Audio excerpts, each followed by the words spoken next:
Bienvenidos a este nuevo episodio del podcast de Quantum. Hoy vamos a ir de la ciencia ficción a la realidad. Para esto, nuestro invitado es el escritor de ciencia ficción y realismo mágico, a mi criterio, más talentoso del Ecuador. Él es Richard Cedeño Menéndez, ganador del Festival de las Artes Manabí. Cree en tu talento. En el año 2009, su primer libro, El Arca de los Sueños, fue publicado en el año del 2017. De ahí hasta la presente fecha, ha publicado un total de 12 libros a lo largo de toda su trayectoria. Este podcast coincide con el lanzamiento de uno de sus libros, Bitácora del Transhumano, en donde Richard nos lleva por una gran aventura enmarcada entre los grandes avances tecnológicos que se ha logrado conseguir con la inteligencia artificial y el anhelo de su principal personaje, conseguir la utopía de un mundo perfecto para la humanidad. Con la gran capacidad de imaginación que tiene Richard, viajaremos entre el camino de lo que antes era visto como ciencia ficción y hoy es una realidad. Sabremos de él qué nos depara el futuro de la humanidad con la inteligencia artificial. Sin más que decir, comencemos.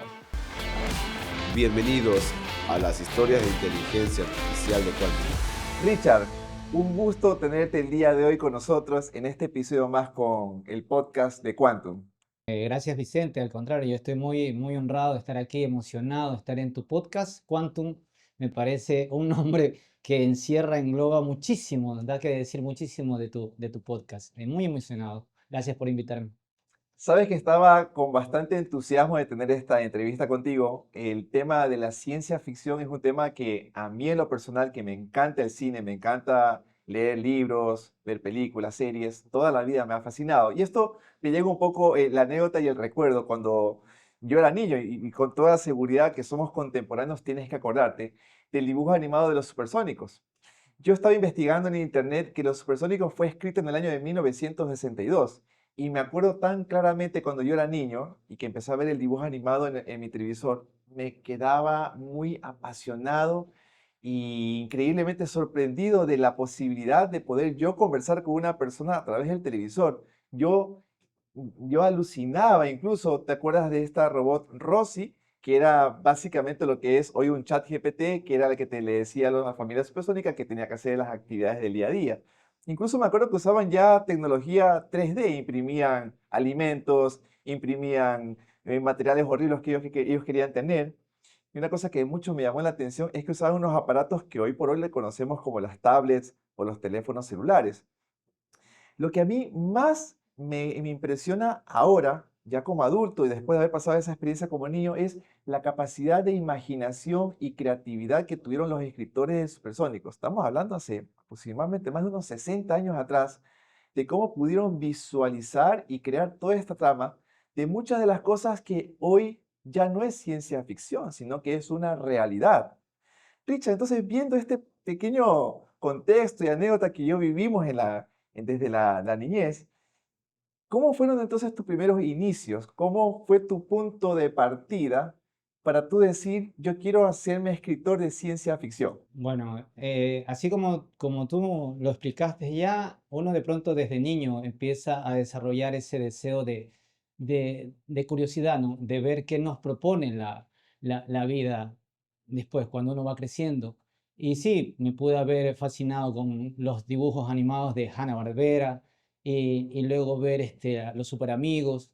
Más allá de eso, los primeros libros de ciencia ficción que me leí me pudieron haber dado un impulso hacia este tema de la ciencia ficción.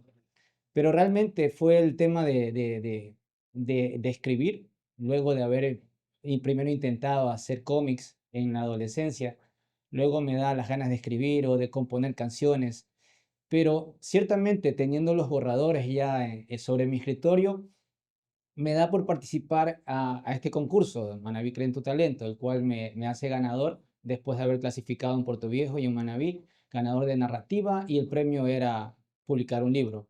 Entonces, ya para entonces yo ya tenía mucho de borrador, tenía bastante texto, pero no me lo iban a publicar, así que decidí de por sí cómo me iba a dar a conocer en este mundo. Tenías un libro preliminar. ¿Y cuántas hojas ya habías escrito a esa fecha? en ese borrador era una sola historia de 700 páginas, entonces todavía estaba crudo, crudo, ¿no? Ok. Pero yo quería pulirlo para que me publicaran esa historia, pero no me lo iban a publicar, así que me sugirieron que escribiera algo diferente. Entonces, en un corto tiempo, me acuerdo que más o menos me decían, sí, 3 meses te podemos esperar para que nos des el borrador. Y yo me decidí de hacer un compendio de cuentos. Me salieron 7 cuentos, los escribí lo más rápido posible. Sin embargo, como anécdota lo puedo contar, que los cuentos, los 7 cuentos estuvieron listos en 6, 7 meses. Pero por cuestiones operativas del Ministerio de Cultura, que en este caso era el que me iba a publicar la obra, pues no se podía dar todavía la publicación. Y así pasó 1 año, 2 años, 3 años. En ese tiempo yo lo celebro mucho porque fui puliendo. Yo fui, se puede decir, autodidacta. Me capacité viendo programas para aprender a técnicas de escritura creativa. Y por lo demás pulí estos 7 cuentos. Yo creo que quedé muy contento porque los cuentos cuando los hice tenían un objetivo: llamar la atención de varios tipos de público. Por eso es realismo mágico, literatura fantástica y ciencia ficción, existencialismo incluso. Tengo un poema que me encanta que se llama Redundancia Cósmica. Es solo una página, pero a mí me fascina por lo que pide e insinúa, ¿no? Que simplemente estamos en un eterno retorno cósmico, que a la final el ser humano que se cree poseer el cetro, a la final no es dueño de nada, ¿no? Y que la Tierra en su magnitud, en su magnificencia, nos terminará sepultando en cuestión de tiempo. Este es un camino temporal y una Así es. experiencia que vamos a vivir, ¿no? Y lo que a mí bastante, como te dije en un principio, me sorprende mucho es esa capacidad de imaginar eventos que aún no están sucediendo, ¿no? ¿De dónde te nace esa imaginación? ¿De dónde llegan esas ideas? ¿Cómo puedes estructurarlas cuando llegan a tu mente y plasmarlas cuando las escribes? ¿Cómo logras eso? Bueno, si se puede decir, en mí ha influido bastante Isaac Asimov, este escritor, que fue bioquímico, fue representante de la ciencia ficción dura. De pronto quizás porque la primera novela que me leí fue El fin de la eternidad, lo leí a los 17 años y de ahí en más tuve curiosidad de la obra de él y seguí leyendo. Este, este señor, por ejemplo, no veía el contacto extraterrestre como tal, sino que veía que quizás, muy probablemente, era el mismo humano que en el futuro iba a poder colonizar otros planetas y de ahí iba a regresar. Por ejemplo, podía viajar en el tiempo, iba a influir en su yo del pasado. Ok. Entonces, de esa manera, no sé, me impactó tanto que yo he mantenido la línea. Creo que no he mencionado en sí contacto con vida extraterrestres, más bien en mi primer historia de ciencia ficción que está en el Arca de los Sueños, que le llamé Frederick Lynch. En este caso, el protagonista que escapa de la policía intergaláctica está en la constelación de Orión, pero a mitad del cuento doy a saberle al lector de que son descendientes de la especie humana, ¿no? Entonces Más que a la avanzado, más final, tecnológica. sí, a la com- final entra un agujero negro y Ok. llega al pasado y bueno, de ahí no hago spoiler para que en algún momento quieran comprarla. Y Richard, y para poder continuar, ¿podrías explicarle a nuestro público qué es ciencia ficción dura, como tú le Sí. llamas? ¿Cómo le diferenciamos de lo que tú escribes de otro tipo de ciencia ficción que de pronto estamos acostumbrados a ver o leer? Bueno, a breves rasgos, la literatura fantástica pudo haber aparecido desde, vale nombrarlo, es como cuando uno entra a una reunión y tiene que saludar. Yo tengo que nombrar primero la epopeya de Gilgamesh, que es el primer documento que se sabe que existió y que tiene más de 4.000 años de antigüedad. Entonces, la primera documentación que se tiene de la literatura del ser humano, ¿sí? Más de Ok. 4.000 años. Gilgamesh tenía aventuras, buscaba la inmortalidad y bueno, de ahí en más podemos tener noción de varios contextos de ciencia ficción, como por ejemplo se escribió en el siglo II Luciano de Samosata, y lo respeto mucho a este escritor del siglo II, que decía que lo que él escribía era ficción, que no era con seres reales. Entonces se diferencia de los anteriores escritores que por lo general asumían que lo que decían era realidad. Bueno, ¿qué puedo decir? De ahí debería saltarme a Mary Shelley, su moderno Prometeo, que aún si no hablamos de inteligencia artificial netamente, podemos hablar ya del neo-humano, por Y así esta decirlo. escritora, esta historia de la que tú mencionas, ¿de qué época es? 1818 escribió Frankenstein, Ok, pero yo creo que el tema más de ciencia ficción dura, vámonos acercando un poquito, permíteme ajá, hablar un poquito de eso. 1837, Edgar Allan Poe, que por lo general lo conocemos por novelas de terror o de thriller psicológico, o la novela negra medio detectivesca, escribe El hombre que se gastó, en 1837. Habla sobre el general John A. B. C. Smith, galante, gallardo, conquistador de muchas batallas, ¿ya? Y la persona, el protagonista que narra esta historia, cuenta que lo conoce por primera vez en persona, lo escucha hablar y se maravilla desde la forma como mira, el porte que tenía, ¿no? Todo lúcido, con una voz, con una fonética increíble, que se maravilla del tipo, pero cuando se va, se queda preguntándole a los demás de dónde proviene, quién es, y por cosas del destino no le podían responder a su curiosidad. Él se decide irlo a visitar para tener una nueva entrevista con el señor general John Smith, y cuando llega a su casa es recibido por el mayordomo, un hombre de color que lo hace pasar hasta el cuarto. Él, llegando al cuarto, se tropieza con un bulto, ¿ya? ok. Y el bulto grita: «¡Hey! ¿Qué pasó? ¿Que es que no me reconoces?». Y cuando se asombra, pues, el protagonista y ve que el bulto le habla, escucha que le habla, ¿no? Se da cuenta que llama al mayordomo. Le dice: «Pásame las piernas». Y el mayordomo se acerca con unas piernas y el bulto se la empieza a colocar. Sí, y luego se coloca el otro brazo que le faltaba y de a poco se va armando ante el asombro del visitante. Entonces él va explicando cómo estas prótesis que se acababa de poner, ya las encontraba en la tienda de la esquina, en otra tienda en otro pueblo, y así nombraba a los vendedores, los calificaba de diferente manera.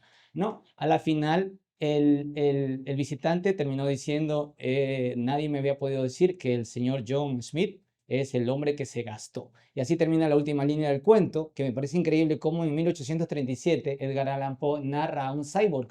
Es el primer cyborg Y que, digamos que para quien lee la obra, así como tú lo acabas de explicar, está describiendo lo que hoy ya vemos que es un robot. así es. Y de ahí puedo continuar con la respuesta, que llegamos 50 años, no más, casi 70 años después, más o menos 60, a Isaac Asimov. Puede que ya el término robot haya sido ya por ahí hablado en un par de obras, ya, pero por ejemplo en Metrópoli, es una película de 1927, se hablaba ya de autómatas, pero eran seres humanos que en ese tiempo la sociedad le tenía tanto miedo a la industrialización, a las maquinarias, que veían al empleado como esclavos. Y es que la palabra robot, que viene de un origen romano, más o menos, significa eso, robot, esclavo. Bueno, pero es Isaac Asimov, que en 1940, publicando Robbie, una novela corta, habla de la robótica. Allá habla el término robótica, si es netamente, hace un vínculo entre el ser robótico artificial y el esclavo, más o menos. Empieza la robótica a simular lo que era con robots. Luego viene Yo Robots en 1954, Bóvedas de Acero, el mismo Hombre Bicentenario, el cual tenemos relación a la película que hizo Robin Eso es Williams. Robin Williams, Yo correcto. no lo olvido, Así es. una película increíble, que es como un robot termina, Esa transición de cómo un robot, y lo haremos un poco más adelante en esta entrevista, logra tener, entre comillas, conciencia y el anhelo de ser un ser el humano. anhelo de ser un ser Y al humano. final, de acuerdo a la película, lo logra. Así es. Mira, ahí estamos hablando de ciencia ficción dura, Ok, porque netamente al ser bioquímico, Isaac Asimov era muy concentrado en explicar la tecnología o la ciencia, explicarla bien. Entonces, la historia iba alrededor, tenía un fondo, un problema, y simplemente de eso diferencia la ciencia ficción dura de la blanda. No habla de la problemática del personaje, sino que habla de una problemática universal, en este caso social, porque como lo dije en un principio, era el miedo que se le tenía a la industrialización. Bueno, del paso de Asimov, no puedo dejar de nombrar Multivac, que es la computadora que Asimov usa en sus historias. De 1954 a 1975 nombra a Multivac como en 15 cuentos, que es una inteligencia artificial. Famosa con la última pregunta, que se llama el cuento, el cual la menciona bastante, donde los científicos le preguntan, dinos cómo podemos impedir o que se termine la entropía, cómo acabamos con la entropía que hay en el universo. Y Multivac no Y podía para contestar que esa pregunta. poco a poco la gente que nos escucha también vaya entendiendo estos términos, ¿puedes explicarle a ellos con palabras lo más sencillas posible qué es una entropía? Sencillo, la mayoría de las personas hemos escuchado entropía como caos, caos, el desorden, la dispersión de información, pero un poquito más de criterio científico, la entropía es información. Es solamente que uno no puede determinar que la entropía va a disminuir, ya que por la línea de tiempo, por la flecha de tiempo, todo va hacia adelante. Si una taza o un vaso se quiebra, es 100% seguro que vamos a ver los trozos regados en el piso, pero la probabilidad de que volvamos a ver los trozos de vidrio juntarse en un vaso y terminar sobre la mesa va a ser de 0,000000000, ¿qué te digo? 0 a la menos 100 probabilidad de que lo volvamos a Ujú. ver armarse. Porque Pero hay una línea continua del tiempo que va exacto, avanzando. pero no es que es imposible, de que es posible, pero con una probabilidad mínima. Entonces, científicamente la entropía es eso, Ok, es información, solamente que la información la tendemos a ver hacia adelante y muy no. bien. Ok, entonces, ya teniendo claro lo que es el concepto de la ciencia ficción dura, con todo lo que acabas de explicar, ¿qué es para ti entonces, bajo tu propio concepto, la inteligencia artificial? Como la manejamos ahora, es una herramienta básica en nuestra sociedad. Tanto así que yo creo que de aquí en más ya no nos vamos a desprender de ella, así como la escritura nos llegó, la descubrimos y nos sirvió para poder avanzar tecnológicamente como, como especie incluso.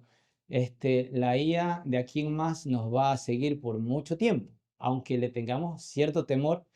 En el pasado, Platón la llegó a criticar a la escritura.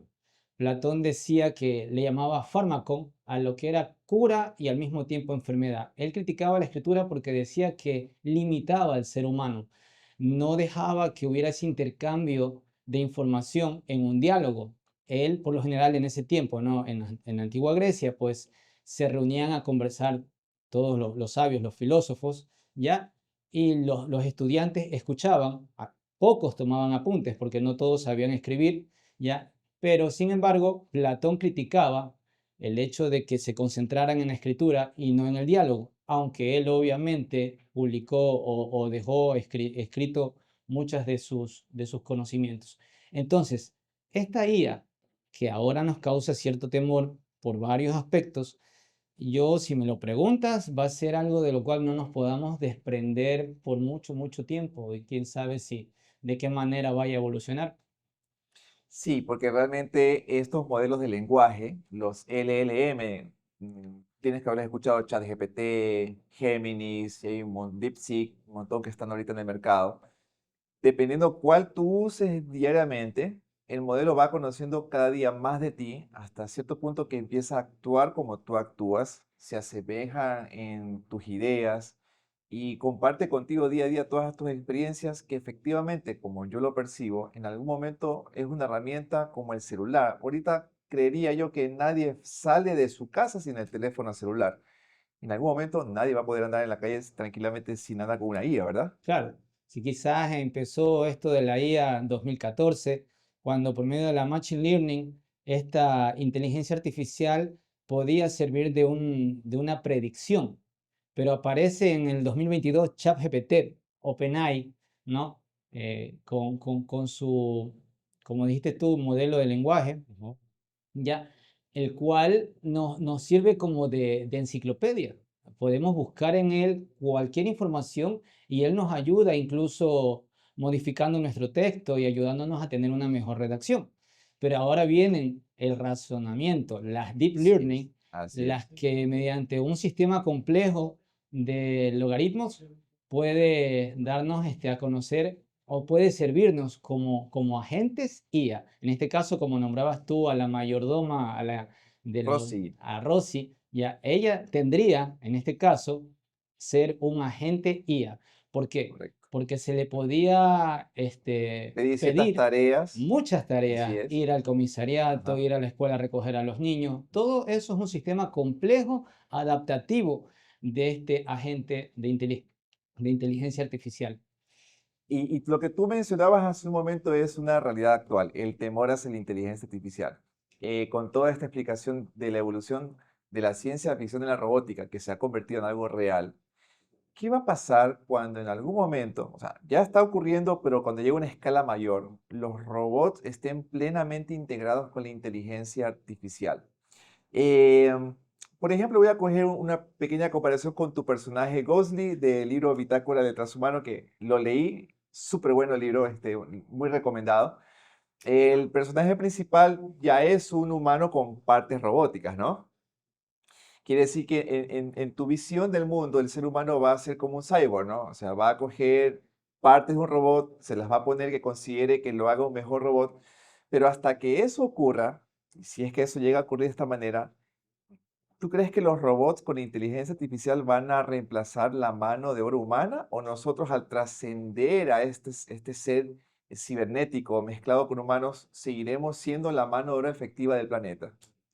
Es una pregunta compleja de responder porque tendría que dividirla en dos. Primero, el miedo a nosotros ser desplazados por la inteligencia artificial es, es, es evidente que puede pasar en un 80 o 90% que la IA llegue a desplazarnos. Es obvio, es más efectiva. Entonces, en una empresa, tú puedes tener una empresa grande, puede tener, por ejemplo, 5.000 empleados, pero contrata una aplicación y ve que simplemente nomás necesita 10 o 20 empleados para ser supervisores de esta aplicación. Entonces, de ley, la robótica va también a suplantar a la mano de obra, a lo que suelen ser de pronto sastres o simplemente empacadoras, ¿ya? Eso de ley va a suceder, ¿no? En cuanto a responder acerca de cómo llegaría Gosling a ser en nuestra vida real, es que gracias al Neuralink, al chip, que de pronto mejore, ¿no? La capacidad que tiene el chip de Elon Musk, ¿no? Podamos tener a estos agentes de inteligencia artificial, Cloud Martin y Jarvis, que no sé si habrá escuchado ya de ellos, pero tienen diferentes trabajos operatorios en nuestra vida, ya sea que, un ejemplo, queremos hacer un viaje a Europa, queremos hacer un recorrido por los diferentes países, ¿no? Y de pronto Harvey se encarga de buscar los hoteles, los restaurantes, el pasaje, todo el esquema, investiga y luego nos da la sugerencia para que nosotros a la final Al final decidamos. decidamos. O sea, es Pero por una ahora nosotros vamos a operatividad. decidir. En algún momento ellos decidirán por nosotros. Hay temas para reflexionar. Escritores de ciencia Ujú. ficción que ya hablaron de eso. Harlan Ellison escribió en 1957 sobre que no tengo boca y quiero gritar. Es una novela corta y en la cual tiene una, una parte en la cual la IA se manifiesta un odio terrible a la humanidad. El odio es tanto que causa que haya la extinción de toda la raza humana y solo deja 5 sobrevivientes. En esta novela lo cuenta así.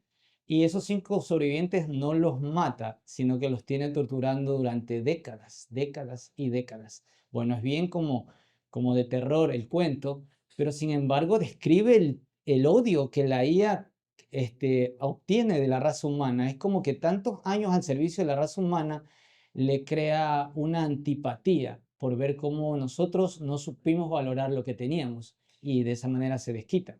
Pero ese odio no es más que un sesgo cultural que viene del propio ser humano que la crea. ¿Cómo la IA puede sentir odio per se hacia la humanidad si fue creada por el ser humano con todo el sesgo y todas las percepciones y todo lo complejo que es el ser humano como tal?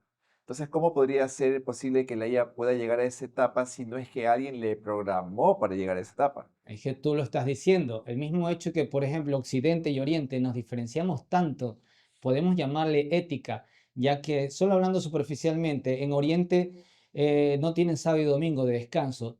A ellos no les importa trabajar más de 8 o 10 horas diarias. Ya en su naturaleza está que el objetivo va más allá de cualquier fin ético que pueda haber. Nosotros pensamos muy distinto. A partir de eso, la IA DeepSeek, por ejemplo, no te contesta todas las preguntas que tú le hagas. Ya no te dice, por ejemplo, le quieres hablar de historia, de hacer preguntas polémicas acerca de cómo la China logró independizarse o ya determinadas cosas no le está permitido manifestarse. Asimismo, en Occidente, tampoco ChatGPT te puede hablar de maneras de suicidarse o maneras de robar un banco.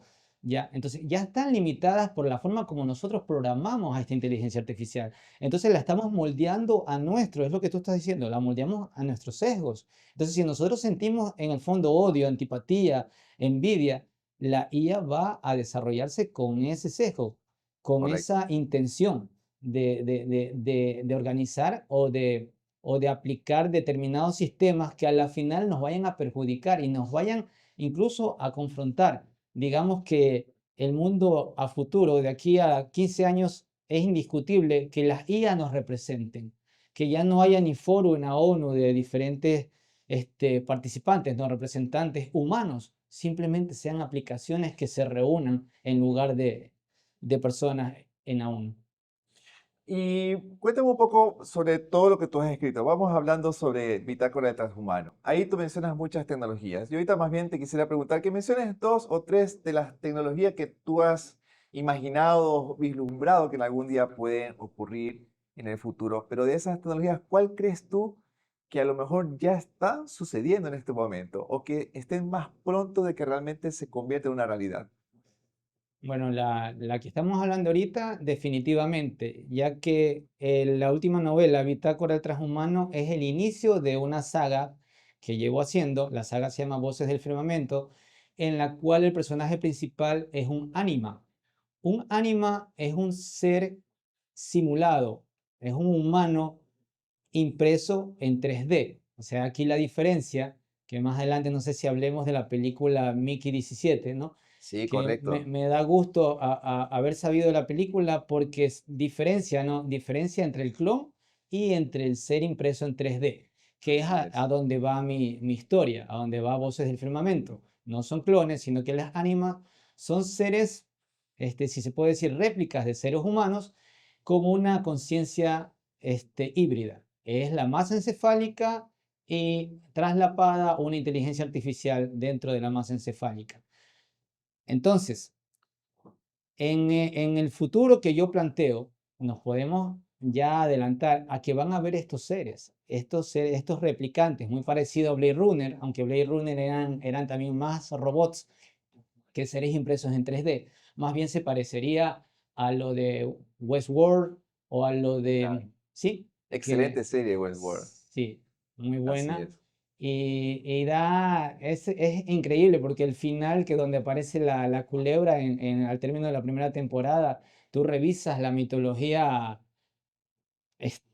romana y más atrás, la indoeuropea, cómo los primeros seres, bueno, me voy a apartar del tema, pero tiene que ver con eso, cómo la creación del primer ser humano tiene que ver con los 9 meses de gestación en una diosa, y bueno, eso sería otro tema, no me quiero separar el tema acá de lo que planteo en el futuro en esta novela, ¿no? Tenemos ya los replicantes, o sea, seres humanos parecidos a nosotros con una conciencia híbrida, inteligencia artificial y nuestro cerebro como tal. Pero esta Eh, conciencia híbrida que tú planteas sí, va un poco de la mano con lo que te dije hace un momento que ya está ocurriendo en este momento. La IA que yo uso sabe poco a poco qué es lo que yo hago, escucha mis planteamientos, en algún momento va a tener recopilado absolutamente todo lo que es mi día a día. Entonces, lo que un poco la imaginación que tú proyectas es, ya cuando la IA tenga toda esta información de quién soy yo con mis hábitos, mis gustos, mis fortalezas, mis debilidades, cogen esta información y la implantan en estos seres híbridos creados con este tipo de tecnología. Básicamente es como una copia de todo lo que soy yo y lo ponen acá. No es que están trasladando mi conciencia como tal, es la información en datos de toda una vida que la haya estado conmigo y lo trasladan. Es así Es que me como lo pareció que tú lo planteas. dijiste en antes. Tú dijiste en antes, va a ser tu amigo dentro de tu cabeza. Claro. Entonces, sí, en Bitácora del Transhumano hay Bob, que es una aplicación, una Así app es. drone, que yo le llamo app drone porque está camuflajeada de una pelotita de golf, ¿no? Que va volando al lado de Gosling y que le sirve primero como una agenda, como un incluso orientador, un amigo. Pero al final de la noveleta, pasa un accidente en el cual se tienen que fusionar. Bob, que es una deep learning avanzada, coge la conciencia de Gosling y la encierra en una burbuja. Bueno, lo explico de mejor manera en el libro, ¿no? Pero ya hay una fusión ahí. Entonces, es el Correcto. inicio de la saga. Entonces, ya estoy hablando de esa conciencia híbrida. De ahí parte. En el libro Bitácora de Transhumano explico cómo se inicia esa fusión. Richard, cuál sería tu opinión en base a esta fusión de la IA con el ser humano, siendo uno solo? ¿Qué cambiaría en el sentido de la vida? ¿Sería el sentido de la vida de lo que percibe la máquina o seguirá siendo el sentido de la vida de lo que yo quiero como ser humano? ¿Qué ocurriría? Bueno, yo considero que por más que nosotros hemos sido curiosos durante toda nuestra existencia, la inteligencia artificial tiene, además de la curiosidad que le podamos heredar, tendrá la capacidad de poder crear a su manera, a su conveniencia, a su propia imaginación, vida de diferentes puntos de vista. Mira, quizás nosotros estamos biológicamente hechos de tal manera, ¿no? De que la vida sea posible. Quizás ya la IA empiece a formar seres a base de otros minerales, ¿sí? Sobre la base de otros conocimientos o de otras leyes físicas, donde pueden crearse nuevos seres. Quizás ya no seres biológicos, sino que ella deje volar la imaginación y empiece a crear seres más fuertes y poderosos que puedan sobrevivir a los cambios climáticos, a las catástrofes naturales y para poder poblar otros planetas. Y me permito aquí dar un adelanto de la tercera novela de la saga Voces del Firmamento, en la cual a eso me refiero, a que el ser humano va a intentar poblar otros planetas, pero para poder llegar allá tendrá que valerse de tecnologías que le permitan llegar allá sin poder modificar su propia historia, o sea, que el tiempo de duración del viaje no involucre el sistema de gobierno. Por ejemplo, hablar de ciencia ficción blanda es que tú viajes a la velocidad de la luz, pero no consideras que al regresar otra vez al lugar de donde partiste, ya han pasado miles de Miles de miles de miles años, de así años. es. Entonces no es lógico y no No tienes tiene un lógica. argumento como guardarlo ahí. Correcto. Ya. Entonces, yo aplico las velocidades todavía un poco 3 veces más rápidas que ahora o 4 veces más rápida, pero está todavía dentro de la lógica. Entonces, la IA, en este Hay, caso, y hay una película muy buena, no sé si la viste, es Interestelar, se claro, publicó hace muchos años, en donde plantea no viajar a la velocidad de la luz, sino que más bien a través de un agujero de gusano que se llama, ¿no? Poder doblar el espacio y el tiempo. Entonces, si estás en el punto A y el punto B, en vez de ir en línea recta, se dobla, llegas en el mismo tiempo donde estás, ¿no? Que es más o menos lo que se plantea de cómo el ser humano pudiera en el futuro conseguir llegar a tener ciertas tecnologías para no necesariamente ir a la velocidad de la luz, sino que acortar el espacio en base al tiempo y estar en tiempo real de un lugar a otro, que es lo que se supone, piensan que los posibles extraterrestres que nos visitan logran hacer, ¿no? así es. Hay una teoría de Miguel Alcubierre, un físico mexicano, quien dio como propuesta los motores Warp, que cortan el espacio frente a la nave y el espacio detrás de la nave lo dilatan. Entonces la nave avanza sin necesidad de violar ninguna ley de la física, que es ir más rápido a la velocidad de la luz, sino que simplemente corta el espacio y así Y esos avanza. son los motores que usan en estas películas de ciencia ficción y series de Star Trek, Sí, ahora tienes que último haberla están visto, ¿no? usando bastante el término warp. Bastante. Elon Musk ha planteado que el ser humano tiene que llegar a conquistar Marte. Y en base a todo esto que estamos conversando, ¿cómo tú te imaginas el ser humano viviendo en otros planetas? Definitivamente dentro de cúpulas, pues necesariamente una terraformación no es probable, no en los próximos siglos. Es una demanda de material increíble. Tendríamos que pasar las industrias allá. Simplemente van a ser obreros en minerías, ¿sí? Y apenas sobreviviendo. Yo creo que será como ocurrió acá en América, pues los primeros pioneros que pasaron de Europa a América fueron simplemente trabajadores. Y todo eso va a requerir una enorme cantidad de energía. Y energía es uno de los grandes problemas que aparentemente se avecina en nuestra humanidad en los próximos años, ¿no? Y en tu libro justamente hablas sobre el tema de las energías y mencionas el tema de la antimateria. ¿Qué es la antimateria en un futuro, Richard? A ver, Carl Davis Anderson fue un físico que en 1932, por medio de una cámara de gas, se propuso recibir los rayos cósmicos, ¿no?, que entraban a la Tierra y determinar las partículas, las diferentes partículas que aparecían. En eso detectó que lo que parecía un electrón, por su masa muy, muy, muy, muy pequeña, de pronto no tenía carga negativa, sino que tenía carga positiva. Revisó su examen una y otra vez y determinó que no era un protón, pues era muy pequeño para ser protón. Entonces, a la final era tan igual a un electrón, pero con carga positiva, que concibió que era el mismo protón, solo que como una antipartícula. Entonces, ahí se vino a conocer recién lo que era una antipartícula, el antielectrón, que le pusieron como nombre positrón, para diferenciarlo más fácilmente. Se detectó después, cuando ya se descubrió a los quarks, que dentro del núcleo, ¿no?, los protones y neutrones están formados por quarks, que son los elementos, sí, los Hasta ahora, básicos, fundamentales. hasta ahora lo que más se ha podido encontrar, ¿no? Que es Sí, lo más los más básico y fundamental, pequeños lo que se más ha pequeño podido. que hay. Ah, También dice que hay negativos, también hay anti-quarks, ¿no? Ya. ok. Entonces, con base en esto, se puede saber que pueden haber antiátomos, ¿sí? Por ejemplo, hay antihidrógeno ya. Se puede formar entre antielectrones y antiprotones, se puede formar ya un átomo de hidrógeno, o sea, tenemos ya un antihidrógeno. Y ya en el ser, lo que hacen es eso. Ahora último, en Europa, en este colisionador de hadrones, no solamente sirve para detectar nuevas partículas, como en el 2012 que detectaron el bosón de Higgs y así pudieron La partícula corroborar, de Dios se le sí, llamó, ¿no? la existencia Así es, del campo de Higgs, que es lo que correcto. suponen que determina la masa en los objetos, ¿ya? Asimismo, se ha podido seguir haciendo antipartículas, antimateria, solo que es tan complicado que apenas salen minúsculos gramos de antimateria y hacerla es muy, muy, muy, muy caro. Por eso es muy difícil conseguir antimateria. Entonces, en tu libro, que hablas de antimateria, y esto va a ser en el futuro una fuente de energía ilimitada para la humanidad, ¿o tú crees que todavía la humanidad seguirá utilizando energía nuclear, energía atómica?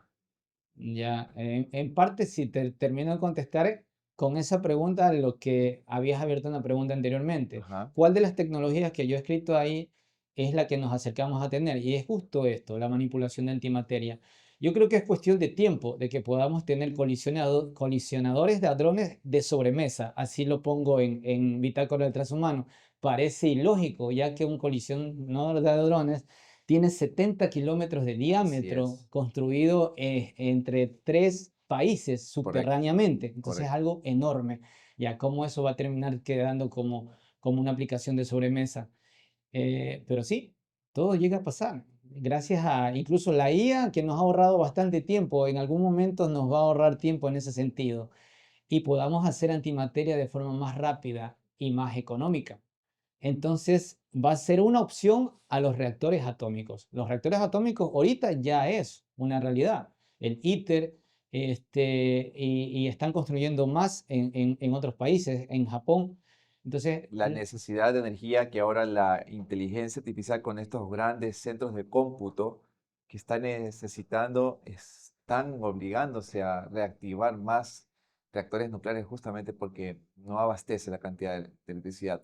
Y la verdad que esta idea que tú proyectas en tus libros, en lo que visualizas, me parece tan genial como cuando veía a los supersónicos conversando a través de una pantalla, de que en tu casa tengas un aparato, un colisionador de hadrones, y que te dé energía ilimitada, que nuestros vehículos, la forma como ahorita nos movilizamos, porque al final todo es energía, ¿no?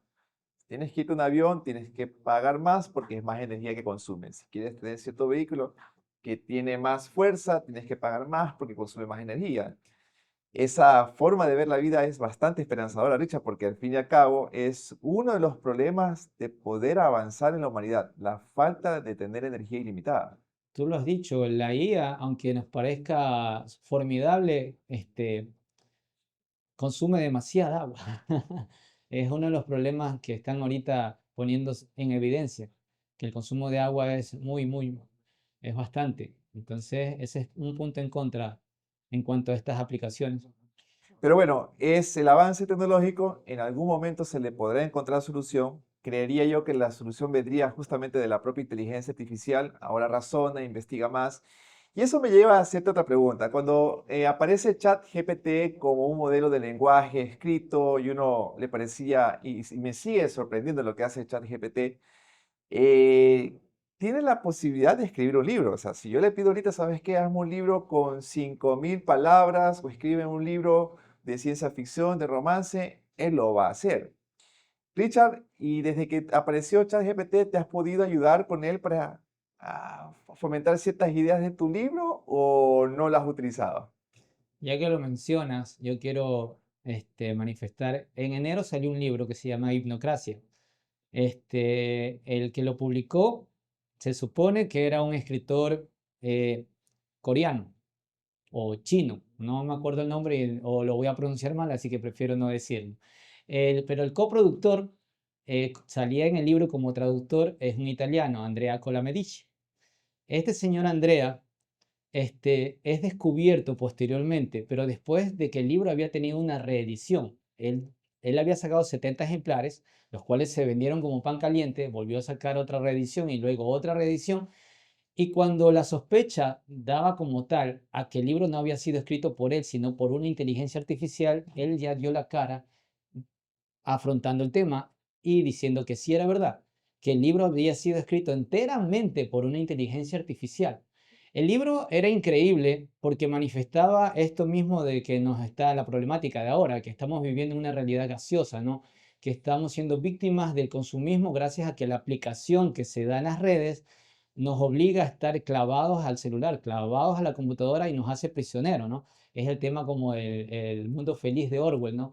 Que Correcto, sobre la base de bienestar nos hace esclavos de nosotros mismos, ¿no? De nuestro deseo. así es. Entonces nunca llegamos a tener una satisfacción completa, sino que son pseudo satisfacciones que nos hacen esclavos a las redes.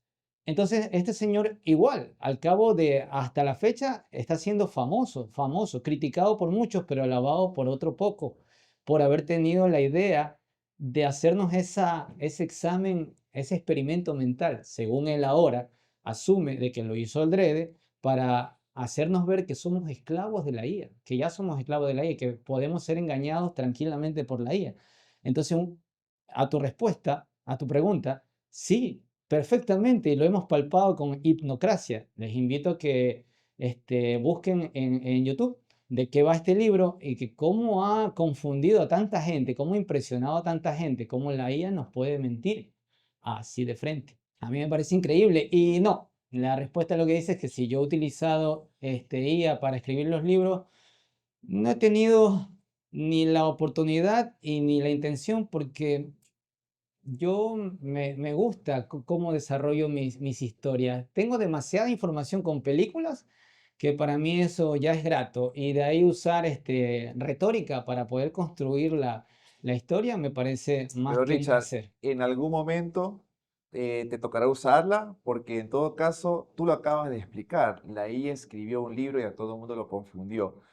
¿Tú consideras que desde tu punto de vista sería ético o no sería ético que un escritor se apoye en la IA para mejorar las ideas que tú tienes? Y ¿O yo tú crees que perdería la verdadera originalidad de un libro de ciencia ficción cuando las ideas deben venir solo de la mente del ser humano?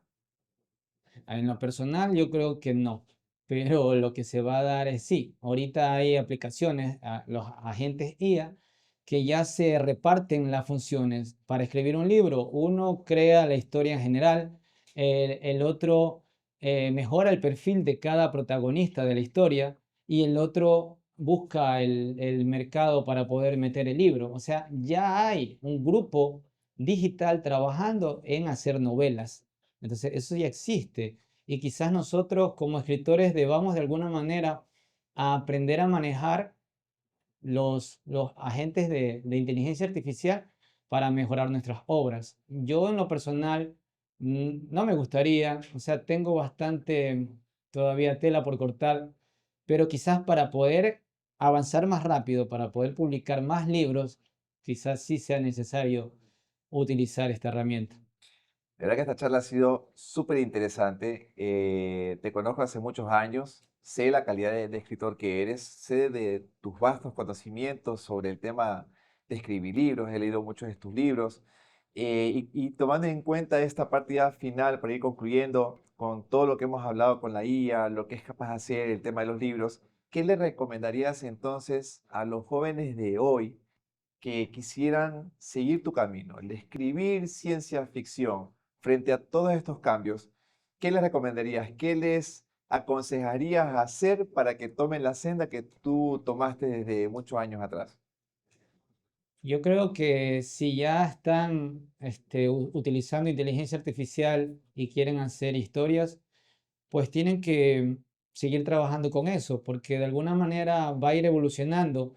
Si bien se divide ¿cómo se llama? El mercado de libros, ¿no? Ya sean, se van a diferenciar libros hechos con inteligencia artificial y libros hechos con criterio del ser humano normalmente, pues habrá mercado para ambas cosas, ¿no? Pero si ya creen ellos, yo digo que hagan en lo que uno sueña, en lo que uno cree que puede llegar a ser, eso es lo principal, ¿no? Creer en sus sueños, creer que pueden conseguir lo que aspiran. De pronto se les puede ocurrir algo interesante en una novela, como este señor, como Andrea Colamedici, que fue algo que explotó como un boom, que le sirvió. De pronto a algún joven escritor se le puede ocurrir algo gracias a la inteligencia artificial, algo que cambie, que revolucione el mundo. Pues hay para todo. Yo creo que lo que no tienen que hacer es desanimarse. Un libro no se hace de la noche a la mañana, a menos que lo hagas con guía. Pero, pero se puede. Tienen que seguir intentando estudiar para hacer algo bueno. Tienen que estudiarlo para hacerlo bien. Perfecto. Richard, muchísimas gracias por compartir tu tiempo con nosotros. Muchas gracias por contar todas tus anécdotas. A la gente que nos escucha en este podcast, les animamos a que busquen tus libros muy buenos. Te explota la imaginación de lo que se viene. Hay que tener un sentido de esperanza de que con la IA la humanidad va a progresar y que todos vamos a ganar con esto. Richard, esperemos que podamos tener una próxima oportunidad de poder conversar contigo y muchas gracias por estar el día de hoy. Muchas gracias a ti, Vicente, y felicitaciones por tu excelente programa, tu podcast. Muy bueno. Muchas gracias. Nos vemos.